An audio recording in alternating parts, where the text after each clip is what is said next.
Hello everyone, আসসালামু আলাইকুম। আপনাদের জন্য নিয়ে এলাম আজকে নতুন একটা রেসিপি। রমজান উপলক্ষে ইনশাআল্লাহ আপনাদের ভালো লাগবে। কিভাবে তৈরি করলাম সে বিষয়টা শেয়ার করব। যদি আমার চ্যানেলে নতুন হয়ে থাকেন প্লিজ সাবস্ক্রাইব করে দিবেন। আর যারা আগে থেকে সাবস্ক্রাইব করেছেন তাদেরকে অসংখ্য ধন্যবাদ। এখানে আমি কিছু সবজি নিয়েছি, ঢেঁড়স আর আলু দিয়ে আমি মাছ ঝোল করব। কিছু পেঁয়াজ কুচি কেটে নিয়েছি, মরিচ কুচি অ্যান্ড কয়েকটা পেঁয়াজের পাতা নিয়েছিলাম। ঢেঁড়স আর মাছ আলু দিয়ে ঝোল, এটা আমার অনেক ফেভারিট একটা খাবার।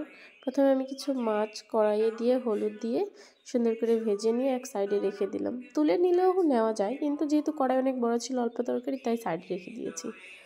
পেঁয়াজ কুচি, মরিচ কুচি, হলুদ গুঁড়ো, মরিচ গুঁড়ো, ধনিয়া গুঁড়ো সব কিছু দিয়ে আমি আবার ওটাকে নেড়ে চেড়ে একটু লাল লাল করে ভেজে নেব। লাল লাল করে ভাজানোর জন্য আদা বাটা, রসুন বাটাও একটু দিয়েছিলাম যাতে করে টেস্টটা একটু বাড়ে। এই যে দেখেন সব কিছু একসাথে ভাজা হয়ে গেছে। মাছটা যদিও পাশেই ছিল, কোনো সমস্যা করবে না। এখন আমি কেটে রাখা ঢেঁড়স আর আলুগুলো দিয়ে দিলাম। আপনারা অবশ্যই বাসায় একবার ট্রাই করবেন ঢেঁড়স আর আলু। অনেকেই ঝোল করে খান না, কিন্তু এই রেসিপিটা সত্যি অসাধারণ।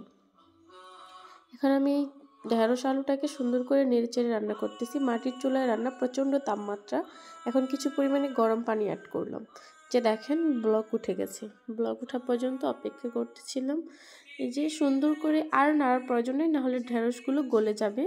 শুধু নামানোর আগ দিয়ে একটু সামান্য নেড়ে দিলেই হয়ে যাবে। যে দেখেন আমার একবারে পানি শুকিয়ে এসেছে, এখন একটু নেড়ে দিচ্ছি। এত টেস্টি একটা খাবার আপনারা না তৈরি করে খেলে কখনো বুঝবেন না।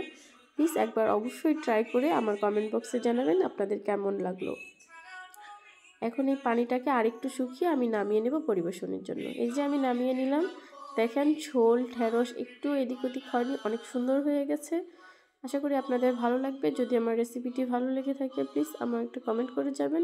যদি বুঝতে কোনো সমস্যা হয় কমেন্টে বলে যাবেন, আমি নেক্সট ভিডিওতে সুন্দর করে বুঝিয়ে দেব। দেখা হবে নেক্সট ভিডিওতে। ততদিন অবধি ভালো থাকেন। আল্লাহ হাফেজ। যারা আমার চ্যানেলটিকে সাবস্ক্রাইব করেছেন তাদেরকে অসংখ্য ধন্যবাদ।